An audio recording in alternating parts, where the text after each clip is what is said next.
done in multiple phases. So we start just late, then we come up, and you'll get it here in just a moment.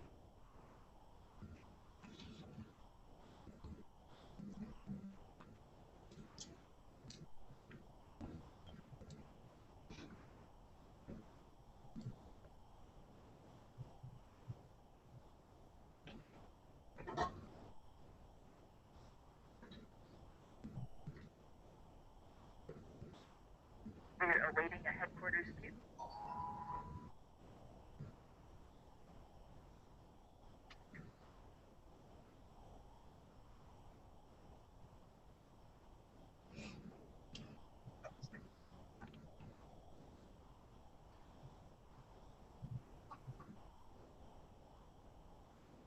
Hi, thanks for joining us for today's Google Plus Hangout. I'm Nicole Masters with Johnson Space Center Public Affairs. And today, I think the entire space agency is abuzz with the news that we've selected 8 new individuals as our astronaut candidates. So while we would have loved for them to have been a part of the Hangout today, as you can imagine, this has been dramatic news for them as well. So they are busy sharing this news with their friends and family and likely their employers as well, and making some adjustments and transitions there. So we'll continue to keep you posted on their progress as they near for their arrival here in Houston. But in the meantime, we have 4 people with us who have been in their shoes. So joining us here at the Johnson Space Center studio are 2 veteran astronauts, Dr. Ellen Ochoa, who is a veteran of 4 space flights and is now the director for Johnson Space Center, and also Dr. Janet Kavandi, who likewise is a veteran of 3 space flights and now is the director for flight crew operations. Also joining us elsewhere here at the JSC is astronauts Mike Foreman and Kate Rubins, so we'll be talking to them a little bit later. But for now, let's turn it over to Dr. Ochoa to tell us a little bit about what this means for Johnson Space Center. Well, it's an exciting day for NASA, and particularly here at Johnson Space Center, which is the home of the Astronaut Corps and of Mission Control. We work with a team all across NASA, a really talented team who help advance space exploration. And astronauts are often the most public face of that. And so in addition to looking for people who have the technical and the operations expertise to carry out activities in space, we also ask those people to really represent the whole team, to be NASA's ambassadors. And I think when you hear a little bit more about the people that we've selected, you'll see that not only do they have the incredible talent and some really interesting experiences, but they have a real passion for the job, and we think they'll be wonderful ambassadors for us. It definitely does take me back, actually not only to when I was selected, but really to the day I first stepped foot on Johnson Space Center, which was a few years before that when I first came to interview for the Astronaut Corps. And I can remember just being here thinking, wow, this is like hallowed ground. It's just a special place to be. And when I was selected, it was so exciting to think I was joining the talented team here. And we have continued to make really difficult things happen in space over the years that I've been here. We're doing amazing things on board the International Space Station right now, and we're involved in developing the systems, the technologies, and the plans for exploring beyond low Earth orbit. So we're really excited to welcome 8 new people to this enterprise. Thanks, Ellen. And there with you is Janet, who, as the chair of the Astronaut Selection Board, at this point probably knows these people as good as anybody. Janet, why don't you just go ahead and take a moment to introduce us to this class and tell us a little bit about them. Yeah, we're really, really proud of this class, and we're really excited to bring them here. I think when you hear about them just a little bit, and as I go over each one, I think you'll get a sense of the type of quality of individuals that we've selected. So let's go ahead and I'll show you a few pictures of these individuals as I tell you a little bit about them. So first up, we have Dr. Josh Quezada. He's a civilian, former Navy pilot. He was born in San Diego, California, but considers White Bear Lake, Minnesota, his hometown. He's currently living in Michigan. His education, he has a physics degree, a Bachelor of Physics from Albion College, a Master's in Physics from the University of Rochester, and a PhD in Physics from the University of Rochester. And his thesis was about subatomic particles, specifically top quarks and anti-top quarks. He in the Navy, he was he attended test pilot school, He flew P3s, P8s, and he was a T38 and T6 instructor pilot. He was chief of flight operations for P8 acceptance at for the U.S. Navy for the Defense Contract Management Agency in Seattle, and he is currently chief technology officer for a startup company called Quantum Opus. And he just recently did that in April of 2013. So he's undergoing some changes in multiple ways. When in the Navy, he was part of 23 combat missions. He also received a humanitarian award for relief work in Sumatra. He enjoys scuba diving, running, and skiing. He's got over 2,400 hours of flying. Okay, we'll move on to the next candidate. This is Lieutenant Commander Victor J. Glover. He was born in Pomona, California, considers Prosper, Texas his hometown, currently lives in Washington, D.C. He received a Bachelor of Science in Engineering from the California Polytechnic State University, a Master's in Flight Test Engineering from the Air University, a Master's in Systems Engineering from Naval Postgraduate School, and a Master's in Military and Operational Arts and Sciences from the Air University. He was a combat pilot on Strike Fighter Squadron 3-4. He also attended U.S. Air Force Test Pilot School. He was an F-18 test pilot and project officer and department head at the Strike Fighter Squadron in Japan.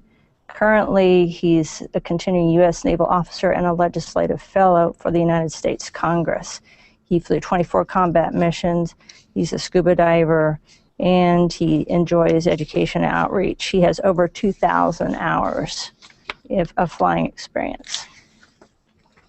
Next, we have Lieutenant Colonel in the U.S. Air Force, Nick Hague.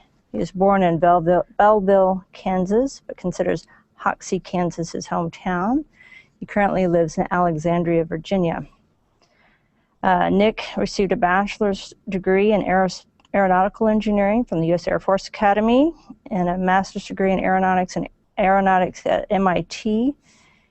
He also was a test pilot grad for the Air Force, Director of Operations at the Air Expeditionary Wing, is F-15 and F-16 flight test engineer, and also a T-38 pilot. He was also a U.S. Air Force Legislative Fellow and a Congressional Liaison. Currently, he's the R&D Deputy Chief at the Joint Improvised Explosive Device and Defeat Organization. He's got 139 combat missions. He's a scuba dive master and a private pilot. He had 523 hours of flight time. Moving on. Christina Hammock, civilian, born in Grand Rapids, Michigan, hometown of Jacksonville, North Carolina. Her education, she received a bachelor's degree in electrical engineering, a second bachelor's degree in physics, and a master's degree in electrical engineering from North Carolina State University. She was an electrical engineer, worked on X-ray detection at NASA Goddard. She also was an electrical engineer at Johns Hopkins Applied Physics Lab. She was a research associate for cryogenics technician for Raytheon, and a science technician Polar Field Services Company. She did 2 winter seasons in Greenland, and she did a season in Antarctica as part of her research. She's a scuba diver, a rock climber, and an ice climber. Nicole Mann is a major in the Marine Corps. She's born in Petaluma, California, considers Pengrove, California, her hometown.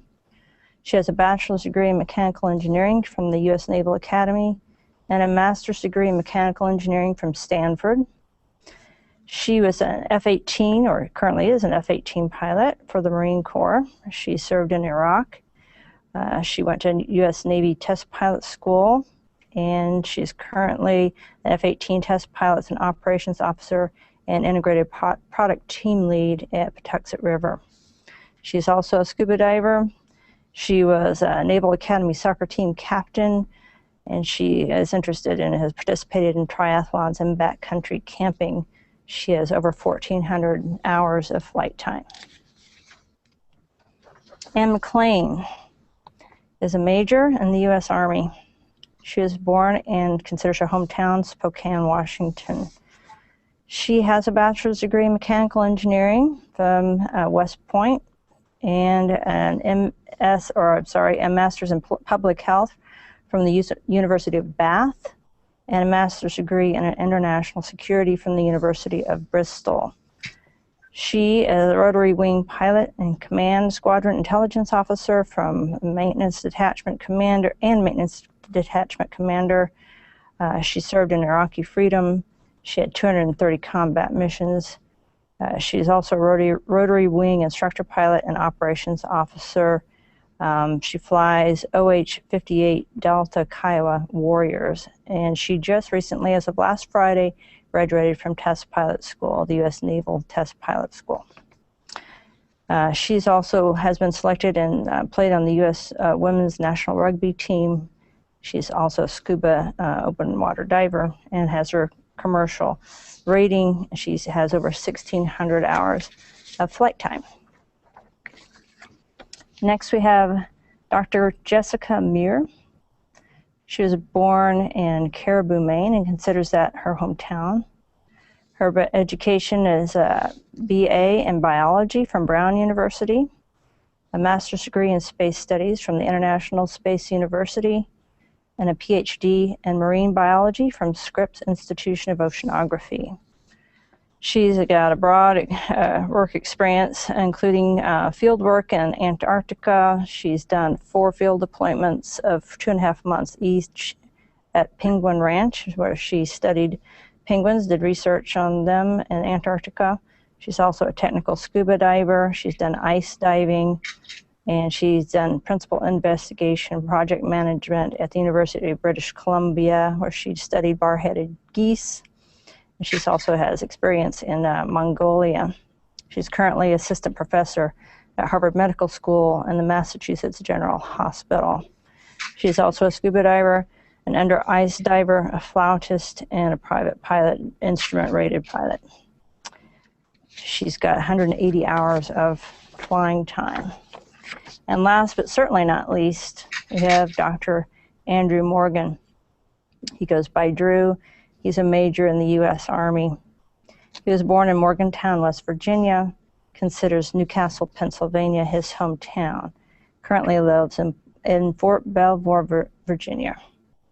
He has his bachelor's degree in environmental engineering from West Point and his doctorate degree, MD, from the Uniformed Services University of the Health Sciences. He was a staff emergency physician at Womack Army Medical Center, operational medical officer at the Joint Special Operations Command. He's been deployed to Iraq, to Afghanistan, and to Africa. He was also a team physician for the Golden Knights, and he also jumped with the Golden Knights and has about 380-hour parachute jumps. He is currently medical element commander, senior medical officer, and is on his way to move down here with us. He attended the Army Rangers School, also a scuba diver and a rescue diver, and has run the U.S. Marine Corps Marathon and participated in ultramarathons.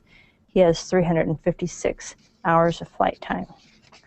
So as you can tell, it's quite an amazing group of people we've selected with a smaller astronaut corps, fewer people in the office now. Each person needs to have as diverse a background as possible. So we tried to work hard to make sure that 8 people we got had a broad spectrum of experiences, and I think you can tell that from their qualifications.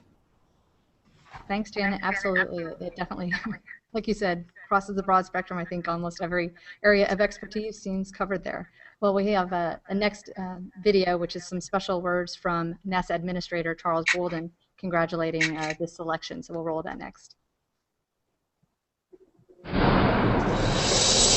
Hello, I'm NASA Administrator Charlie Bolden, and I'm excited to be a part of this Google Plus Hangout, where you'll learn more about the 21st class of NASA astronauts. We're very proud of this select group and look forward to helping you get to know them. The astronaut candidates of 2013 come from the second largest pool of applications we've ever received, more than 6,300.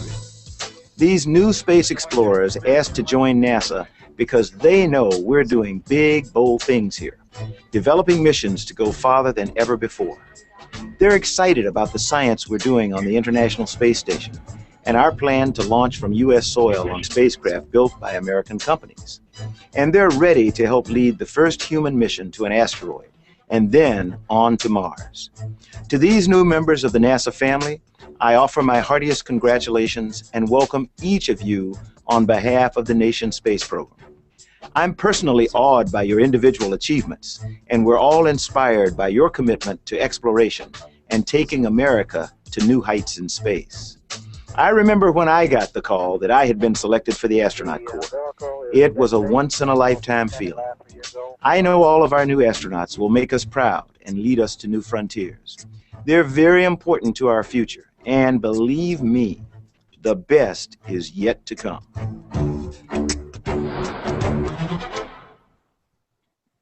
Okay, so even in that video, Bolden acknowledged that we had more than 6,300 applicants for this class. So Janet, why don't you just start by telling us a little bit about how does the selection board even approach something like that when you have so few spots but so many qualified applicants? Yeah, it's quite a tremendous undertaking. We start out, like you said, advertising to a broad range of individuals all across America. We went through the 6,300 applications individually, one by one, and we had people like hands and eyes on each individual application. The daunting test was to try to get from that 6,300 down to 120 people that we wanted to bring in and interview personally. But we were able to achieve that over a few months, and we selected 120 people to bring to the Johnson Space Center, where they underwent some initial medical evaluations and a 1-hour interview process with a selection board. And once we did that, we got some eliminations through the medical process, and we brought back our top 50 candidates who we believe demonstrated the most potential for succeeding in this career. Of those, actually, we brought back 49, not quite 50, we brought back 49 individuals, and those 49 individuals underwent a vast array of medical evaluations and tests, psychological evaluations. They did language aptitude evaluations, they did mechanical skills evaluations, and had another hour-long interview with the selection board.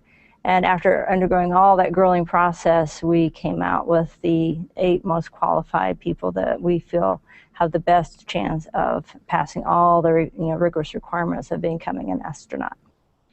It looks like a great class, and I'm sure it was really difficult, that whole process. Next, we want to go ahead and start by taking some questions. We've gotten some reporters who've called in, so we'll start by taking questions from Bill Harward with CBS. Hey, thank you very much. Dan, can you refresh my memory on what the current size of the astronaut corps is before these 8 join? Thanks. Yeah, we have about 48 active astronauts in the Corps today, and those people have been leaving. At a peak, we were at 150 people about a decade ago.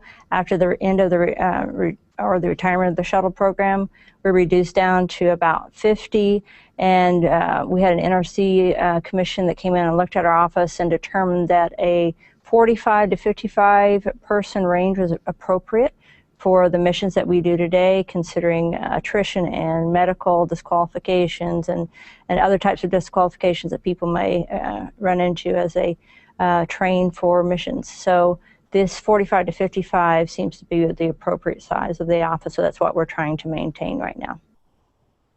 Okay, next we'll take a question from Mark Carreau with Aviation Week.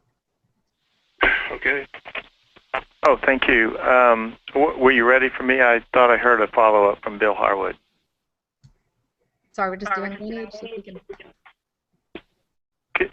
Go ahead, Mark. Yeah, I had a follow-up if there's time. If there's not, that's okay. Okay, Bill, go ahead with your follow-up. Thanks. Can you give us a sense of, the timing of this with these 8 candidates? And, of course, the news release talks about Mars and, asteroids and things like that. I'm assuming these guys, when they finish their training period and are qualified astronauts, would be around and ready to fly anyway when a commercial vehicle presumably would come online, or you know, the SLS system comes online later. Could you just talk about the missions these guys potentially could fly? That's it for me. Thanks. Okay, you want to take that one? Yeah, I'll take that one. We do have a lot of things that are either going on right now or are coming in the future. And of course, the main operational program that we're supporting is the International Space Station, and we have 1 or 2 NASA astronauts on board at all times. And right now we're going to be operating it at least through 2020. And when you look at all the things we really need to understand about human space exploration, we really like to operate it longer in order to get a lot of the information, particularly about human body and human systems and life support systems that we'll need to explore beyond low Earth orbit. So certainly supporting the International Space Station. And as you know, we are in the midst of working with commercial companies to develop a commercial crew transportation system. We're hoping that later this decade, maybe around 2017, that first system might be available. And so certainly this is something that crew could look forward to. We're also developing the Orion multipurpose crew vehicle, and that's designed specifically to go beyond low Earth orbit. And the Marshall Space Flight Center is developing the Space Launch System, the rocket that will launch it. And so we do plan to have missions that will start to demonstrate the capability to live beyond low Earth orbit and be able to take us eventually to go to Mars. And so we do expect that class to be involved both in the development and flying on Orion as well. Okay, now we'll switch back to Mark Carreau again with Aviation Week. Thank you very much. Could you talk a little bit, as best you know, about your plans for future recruiting and hiring? Also, in connection with that, I'd like your thoughts on the tremendous number of people who applied for just a few openings, really. And again, I share your observation how talented they are. Do you think you'll have trouble in the future getting as many people to apply with the kinds of qualifications and background that you got this time? Thank you. Well, Mark, I think we were extremely pleased to see that so many people still had such an incredible interest in the space program and being a part of it, as far as flying on whatever vehicles that we will come up with in the future, commercial and SLS and Orion, and all future potential missions. So I don't see any of that enthusiasm decreasing at all. So I'm really not worried at all about the quantities of people that are interested and want to apply. And as you've seen and heard all the qualifications that we had in these 8 individuals, there are some people out there that have done just incredible and amazing things with their careers so far in a short number of years. So we want to take full advantage of those people and bring them here to NASA and apply that expertise and education to help us make human spaceflight go even further than it ever has before. As far as when we might select again, we're not real sure. We used to select every 2 to 3 years, and I think it all depends on the attrition rate of the current size of the office. Like I said, we want to try to maintain a 45 to 55 person range. So as we deem necessary, we'll advertise again in the future. I would guess 2 to 4 years from now, and we'll go out with another announcement at that point and start the process again. Okay, with that, we're going to take a quick break from the questions. And as we mentioned, we weren't able to have the candidates themselves participate in this Hangout, but they were able to send us some short videos, a little bit of a few remarks in their words on this great achievement.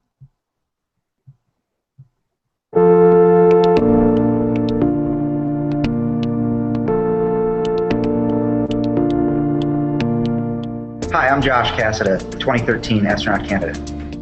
I'm really excited about being part of something that's much bigger than me and working alongside some of the world's best minds who thankfully for us feel the same about being part of something much bigger than them. You know, from my perspective, exploration is the foundation of the human spirit, and whether that exploration is, you know, at the subatomic level or on the nanoscale or even the cosmic scale. You know, I think if society isn't exploring, we're really just kind of sustaining, and to be able to contribute to that and that exploration in any small way is really exciting to me. I'm Lieutenant Commander Victor Glover, and I'm a 2013 NASA astronaut candidate. The thing that really draws me and excites me about the future is the opportunity to be a part of kindling America's passion for aerospace and space. I think there's something special about flying and especially flying in space that it just draws people's fascination and passions. And being a part of that is the thing that I think excites me the most. The first person that I told was my wife. As soon as I got off the phone with Janet and pinched myself a couple of times, I called my wife. We are actually in the process of negotiating orders, so I'm in the process of working with the Navy to determine where I would go next if the astronaut program didn't work out. And so my wife is very aware, and she's very keen to find out where we're going next. And so I called her, and I was able to tell her that now we know where we're going. We're moving to Houston, and she was ecstatic. Hi, I'm Lieutenant Colonel Nick Hague, 2013 NASA astronaut candidate. My parents are going to be excited. They know that this has been a lifelong goal, trying to become part of the program. My brothers, as they always do, will give me a hard time and tell me the challenges ahead of the training program. But everybody's going to be excited. I've wanted to become an astronaut for a long time. This is my third attempt at applying, and what really solidified my interest in getting involved with the space program was when I got involved with flight test out at Edwards Air Force Base, going through test pilot school. The idea of getting to discover new things, test out very complicated systems is something that I gravitated towards. Hi, I'm Christina Hammock, and I'm a 2013 astronaut candidate. What actually inspired me to make the move to actually do the application was just reflecting on my career and realizing that through following my own personal dreams, I had accumulated a set of skills that I thought could really be useful in contributing to human spaceflight. The big picture is that I really look forward to being able to directly contribute to the human spaceflight program. I really strongly believe in both the practical aspects of the research being conducted, as well as the larger picture of the human spaceflight program, bringing us forward as a human race and uniting us in exploring the universe. Hi, I'm Major Nicole Mann, United States Marine Corps, NASA 2013 astronaut candidate. The astronaut selection announcement came out in January of last year. I couldn't believe it. I was incredibly excited, and I kind of took a look at my career, and I had met all those benchmarks or those requirements. And so I figured, well, I'll put my name in the hat. I thought it was a long shot because they don't select very many people. I'm really looking forward to the people down at NASA and working for that great organization. I've had the opportunity to go down a couple times to a visit, and really it's just the energy and the excitement, the professionals down there and our international partners, everybody working towards a common mission, towards science exploration, and really that big goal of all of humankind. So I'm looking forward to being a part of that very important team. Hi, I am Major Ann McClain, NASA 2013 astronaut candidate. I have been as excited to tell my mother that I was selected as I was to be selected myself. So I called her, and the first thing I said, I asked her what she was doing, and she was out in the front gardening her roses. And I said, well, you'll never forget this moment. And I said, I've been selected as an astronaut candidate. And she screamed. She screamed so loud that my stepfather ran out of the house. I think he thought that she had injured herself. It was certainly exciting. She sounded like she had the same reaction that I did. I've been blessed with amazing opportunities and amazing people that have helped me along the way. I've been humbled by the amount of, by how much I've had to rely on everybody else to kind of get to the point that I'm at. I truly don't remember I ever wanted to be something else, and it's just so surreal that this moment's arrived. Hello, my name is Dr. Jessica Meir, and I'm a 2013 astronaut candidate. Well, Well, of course, what I'm looking forward to most, the big one would be eventually, hopefully, flying in space, since that has been my dream since I was about 5 years old. But I'm also really excited about becoming part of the NASA team again. Astronauts are, of course, fortunate enough to often be the face of NASA and to actually fly the missions. But of course, it takes a whole group of individuals to make those missions happen. I'm also looking forward to various aspects of the training itself. I have my private pilot's license, but I'm really excited about going to Pensacola for real flight training in jets. That's something that'll be really, really incredible for me. And I'm also really looking forward to the international component. I really enjoy studying foreign languages and cultures, and so the immersion in the Russian culture and society that we'll have as part of the International Space Station and the other international partners as well. I'm really looking forward to that. Hi, my name is Andrew Morgan. I'm a major in the United States Army, and I'm a 2013 NASA astronaut candidate. I definitely felt drawn to being surrounded by the people that I had encountered at NASA, and being part of the astronaut office, being part of the astronaut corps was they're just an incredibly talented group of people, and to be a part of that, I knew that would be something special. Without a doubt, I'm really looking forward to meeting my classmates. That's kind of my near-term goal right now, is to get to know them right away. We've had some sporadic initial contact here by email, and I know about half of them from the interview process. But I'm really eager to get together with them and to meet the other half, because we really want to build that atmosphere of an extended family early on. And so the sooner the better. I really can't wait to meet them.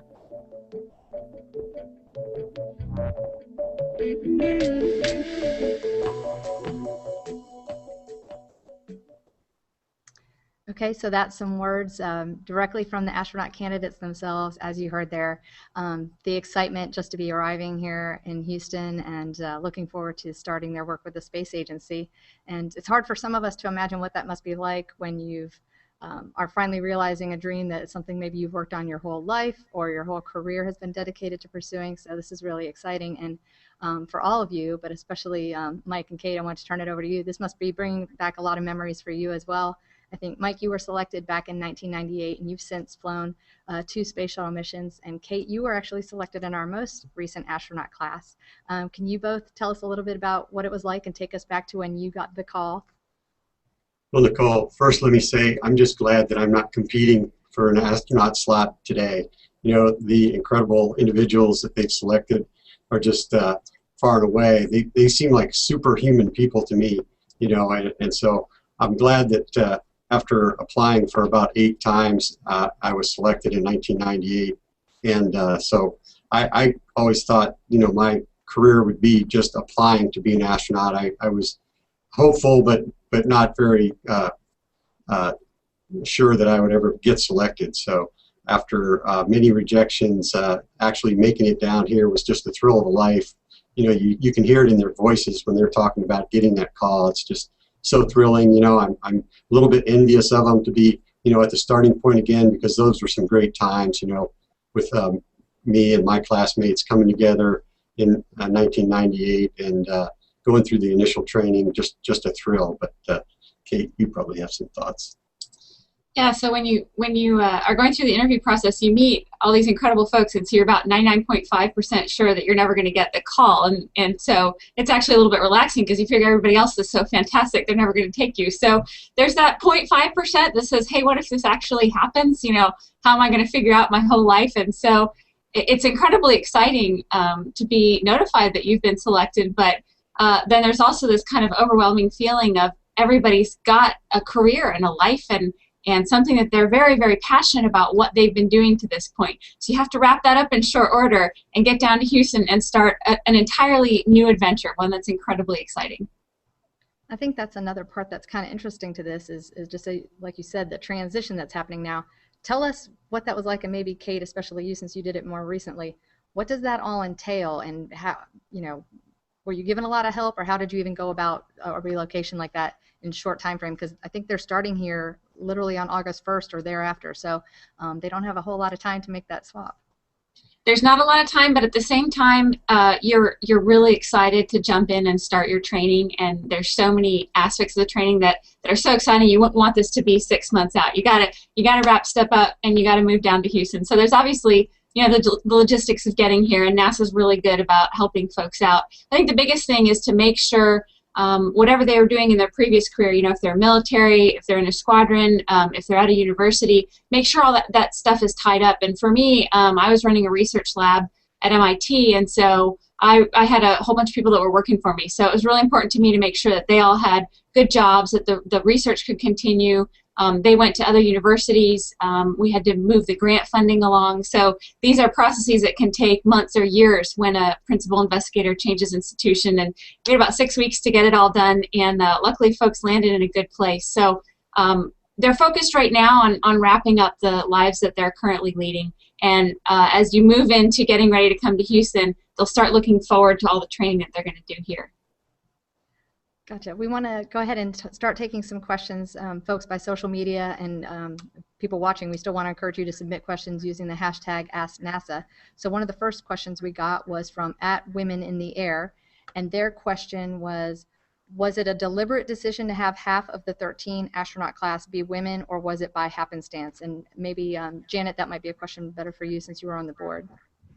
Yeah, that was not by choice or by determination. We never determined how many people of each gender we're going to take, but these were the most qualified people of the ones that we interviewed. They earned every bit the right to be there.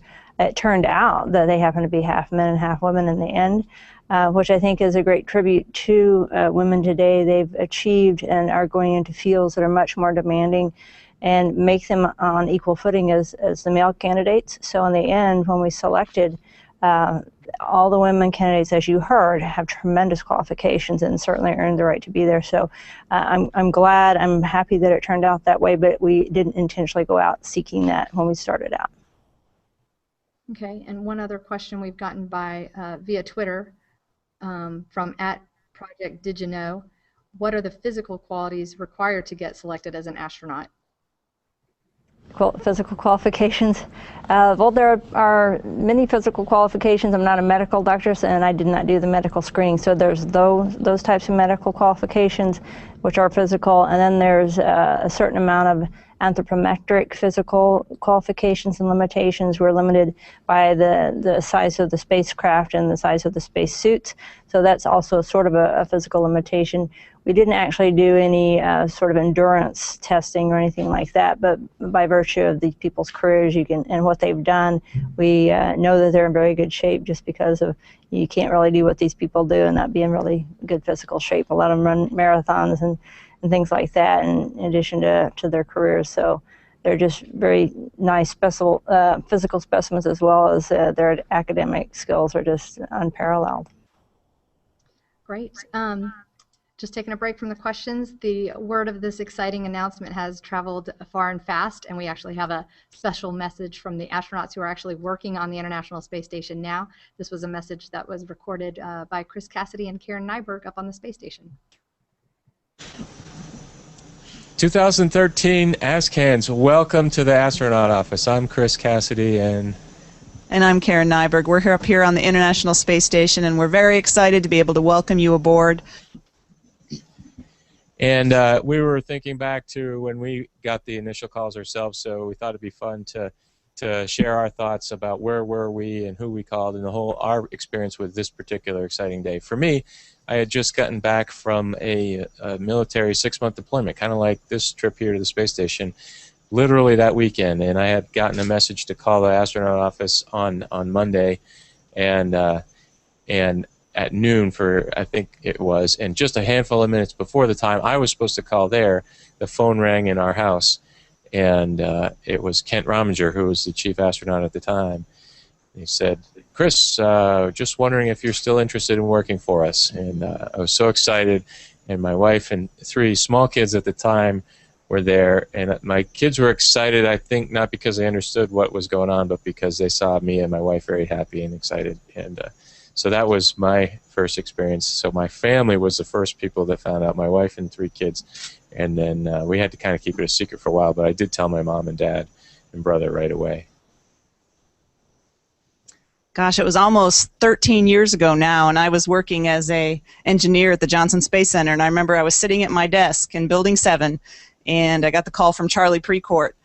And again, same thing, he asked, just wondering if you're still interested in coming to work for us, and I didn't really know what to do with myself. We were also told to keep it quiet, and so I didn't want to screen too much or go around telling everybody at work because, you know, being at the Johnson Space Center, and I was afraid of letting it out when I wasn't supposed to. So I went home. It was around lunchtime, and I went home, and I don't think I went back to work that day. I was just too excited. So that's our stories, and probably very similar to yours. The excitement that you feel that day is just hard to describe to anybody, but we know what you're going through, so congratulations. It's really exciting. Just kind of thinking about what I would have liked to know in this period of time from you, from this phone call until you show up, and then in your first few weeks or months here at the Space Center. Really nothing. It's a great place to work. It's a really family-oriented place to work. Take care of all your personal things right now. Make sure you're got your house, your family, all this type of stuff in order to make the transition to Houston if you're not already living here, because you're going to be busy in the next year. So you want to take this time from now.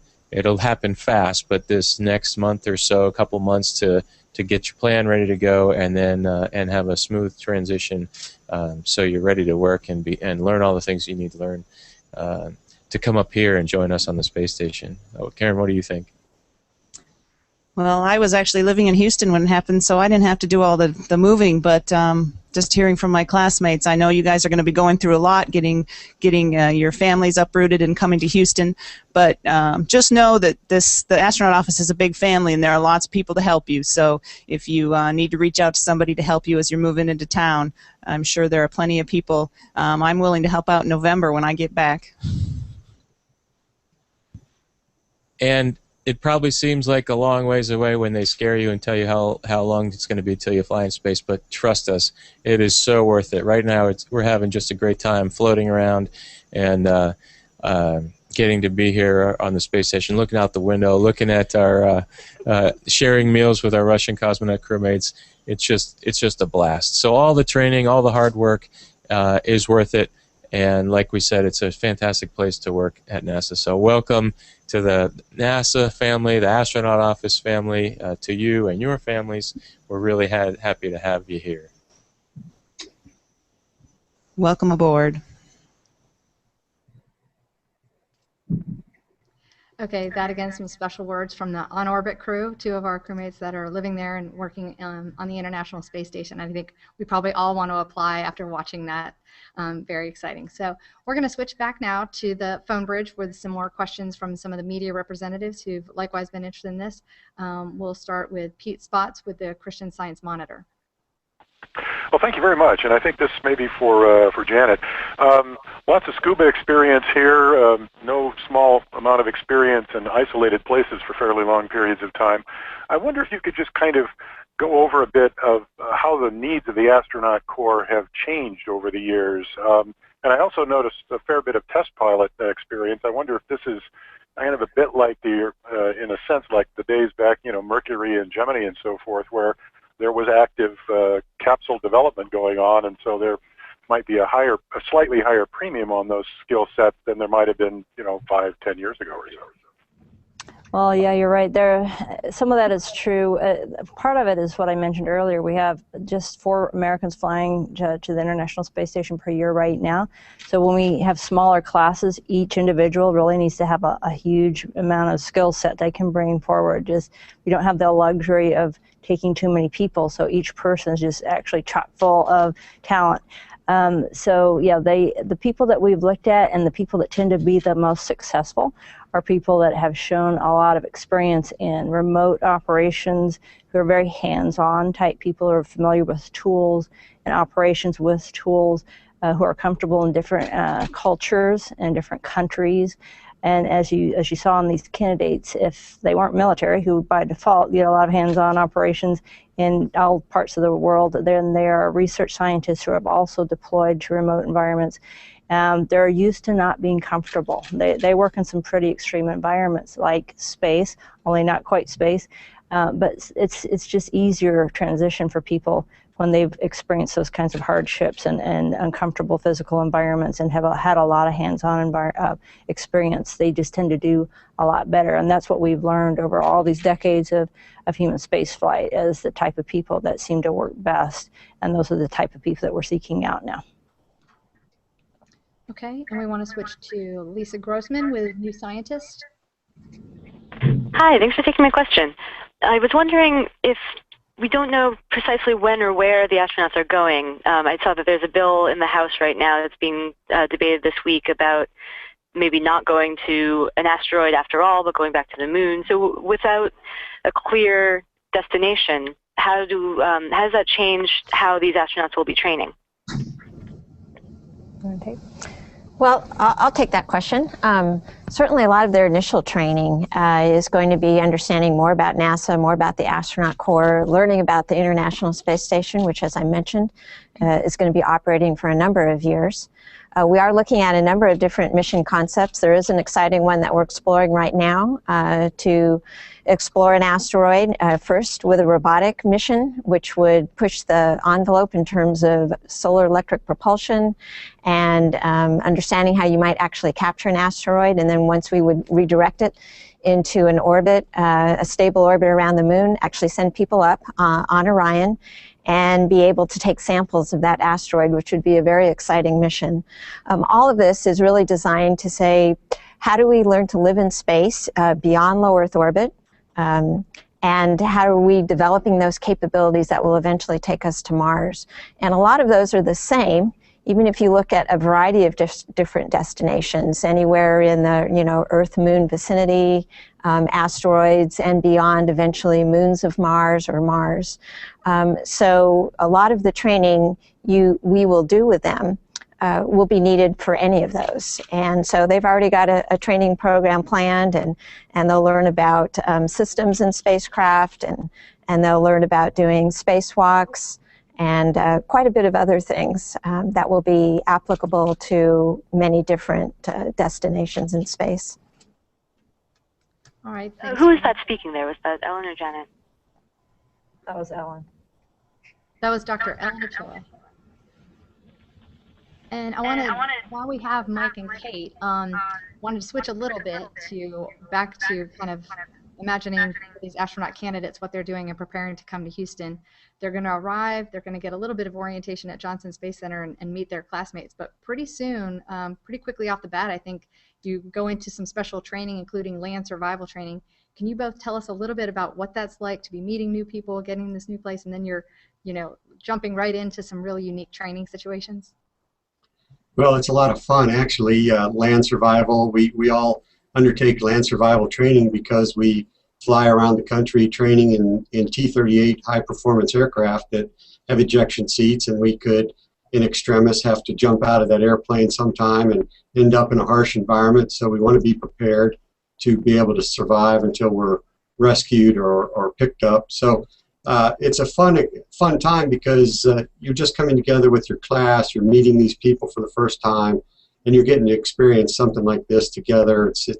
It's a way to kind of bond as a class, and for my class in particular, we had a lot of fun doing that. So.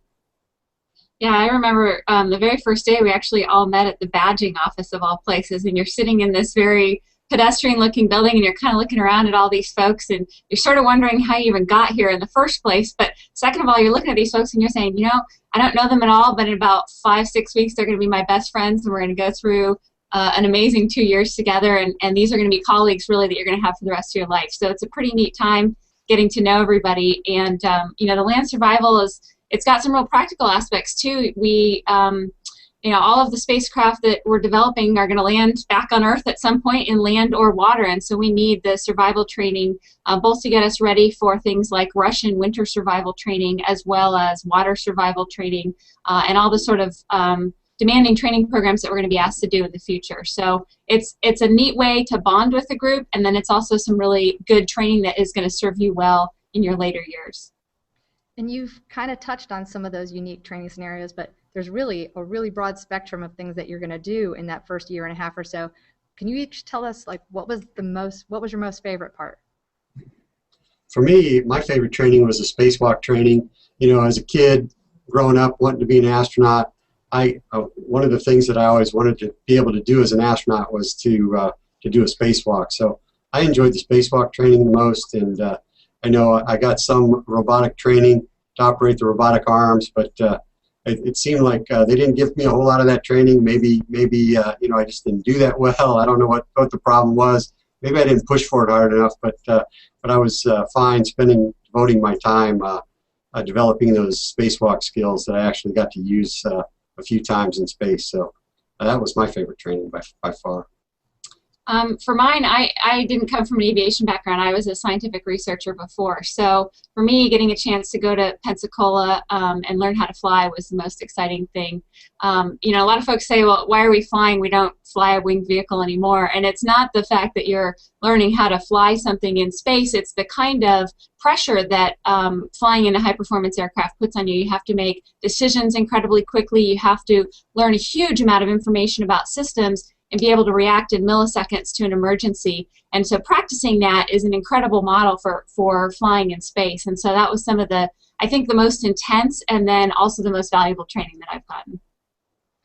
You kind of alluded to the pressure. That's another thing I'm kind of curious about for new arrivals. You know, they're coming to NASA, which is a new culture, but also going through this extraordinary training. There's a lot of attention on them. Did you feel pressure along those lines of just performing, even though you know, all the candidates obviously have been high performers previously, but is that something that you experienced? You know, I think the type of people that end up becoming astronauts that NASA selects are typically type A personalities, and we all tend to put this pressure on ourselves more than, I don't think it was NASA or the instructors here putting pressure on us. Generally, all of the training is taught very well so that it's easily understandable, although it requires some work. There's no real pressure except that the pressure that you put on yourself, I think, to do well. Yeah, and one of the things that you notice when you get to NASA, and particularly when you get to Johnson Space Center, is you meet a huge number of people who are extraordinarily passionate and dedicated to what they do, and you know that your training is the end result of everything that they're putting into their job, and so there's a pressure to do well for them because, you know, they've done everything from building the mock-up to designing the engineering to designing your training program, and so you're at the very tip of the spear, and you want to make sure that you are doing the best that you can for the space program because it's an incredible honor and a privilege to even be selected. Absolutely. While we have a few minutes left, we're going to try to squeeze in a few more questions, both from social media and traditional media. With that, we'll switch back over to the phone bridge for a question from Theron Nicholas with KTRH Radio in Houston. Theron, are you still with us? Okay, if not, we will switch to Todd Halverson with Florida Today. Hi, Todd Halverson of Florida Today. Mike touched on this a bit, but I was wondering, besides all these folks being type A personalities, I'm wondering if there are other common personality traits in all 8 of those selected, and for that matter, folks in the astronaut corps. Thanks. I guess that's mine. I don't know if there's one particular personality trait that's in common to everyone, other than everyone has wanted to do this for most of their lives and are very, very excited and passionate about human space flight. They do all generally have A-type personalities. They're very high achievers. I think the quality that probably most of them have is that they don't give up easily. They're very persistent, which is a very important trait to have when you come here, because some of the training is quite challenging, especially the spacewalk training that Mike mentioned. That's physically very challenging. The aviation training is challenging for people who've never had a lot of aviation training in the past. Robotics training can be quite challenging because of the spatial orientation of the robotic arm and things like that. So there are challenges for everyone once they get here. And if you're a person that gives up easily, well, first of all, they wouldn't have applied and waited for so long and gotten all the degrees that they got, but they wouldn't make it through the training here. So I think that persistence and that determination and that passion are the qualities that we see in almost everyone we select. Okay, now switching back to social media.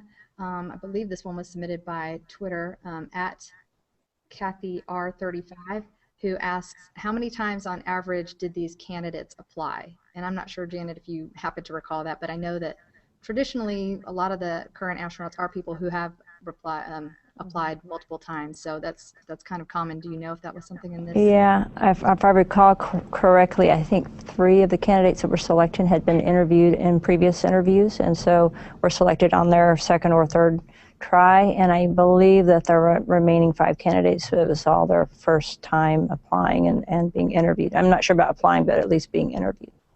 Okay, and one other one from social media. This is from Data Chick, who asks, with commercial flight and other nations starting their own space programs, how has the astronaut role changed recently?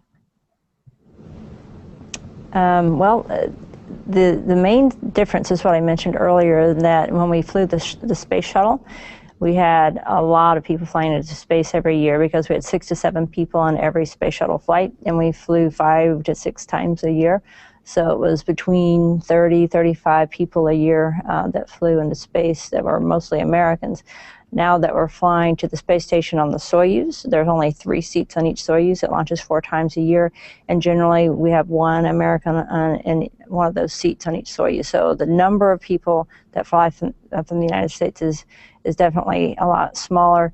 And a lot of times whenever we have international partners, they take up the second seat whenever the United States has more than 1 seat on a Soyuz mission. So it rotates between 2 and 1 for Americans or USOS, United States team. And so it's usually 1 American and then 1 international partner and a Russian, or 2 Russians and an American. Okay, and we're going to try to squeeze in one more question before we wrap this up from Marion Kramer on the phone bridge from space.com. Hi there, thanks for doing this. Yeah, I'm actually curious. So what sort of denoted the class size? So I guess what I'm really asking is sort of what is the difference between having 8 in a class versus having 9? How is that decided? Well, it's hard to say that, that we set out looking for 8. We knew we would need a small number, and again, that's because the size of the office is much smaller now. We just don't need the number of people that we needed a few years ago. And so we looked at the attrition rate in the office. We looked at medical attrition as well as people who are leaving the office voluntarily and going out and seeking new careers.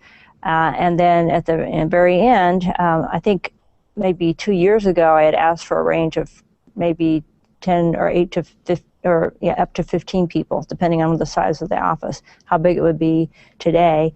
And we had lost actually more than we thought. So actually not quite as many as I thought. So the number was smaller than we had intentionally determined it should be. So with the number of flights per year for Americans, and the chief of the astronaut office has gone through and looked at how many opportunities there are for people in the office today. We look at the rate of people leaving, and then we determined that 8 should be a sufficient number of people to get us through the next, 3 to 4 years before we would have an opportunity to select again. We should maintain that critical number of 45 to 55 people and be able to meet all the manifest requirements for our different programs. All right. Thank you all so very much, and thank you to all the viewers. And we encourage you to follow along on nasa.gov for more updates on this class and other space activities. Thank you.